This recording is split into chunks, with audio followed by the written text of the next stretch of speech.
So I went thrifting last week and went a tad bit overboard buying fabric, so here's my thrifted fabric haul.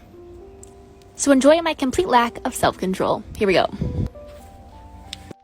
So I usually film my fabric thrift hauls and make it into a YouTube video, but I just really don't want to edit a YouTube video right now, so here it is on TikTok.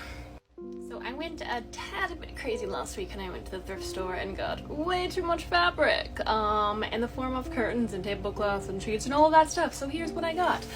First off, we got 4 of these 100% polyester curtains that look like silk dupioni, but they're not. They're polyester and it's like this shimmery minty color. So we're gonna turn this into a fabulous 1700s ball gown.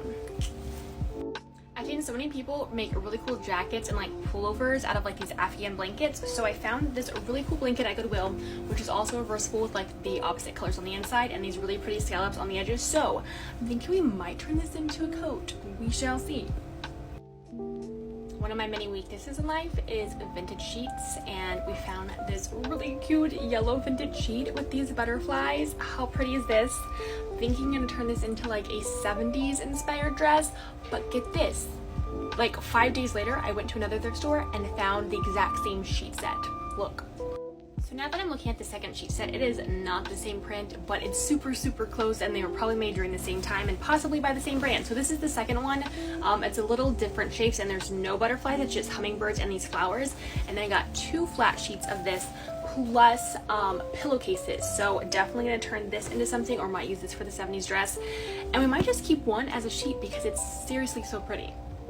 I love to sew historical costumes and historical clothing, so I'm always on the lookout for anything that matches the prints of old historical garments and fabrics, and I found these 2 curtains at a local thrift store. One of my favorites is called Family Thrift Center in Houston, and this is basically a very similar print to what fabric would have looked like in the 1700s, so we're gonna make a colonial outfit out of this. So the last thing that I found was this tablecloth that is white with these little like olives all over it, and immediately when I saw this I thought of a dress for my trip next summer because I'm going to Athens, Greece, and there's just something about Athens, Greece that makes me think of olives. Don't ask me why, but we're gonna have an olive print dress for travels next summer and it's going to be amazing. Alright, and that is it for my fabric thrift haul. If you want to see more like this, drop a comment and also let me know which out of all these fabrics you love the most.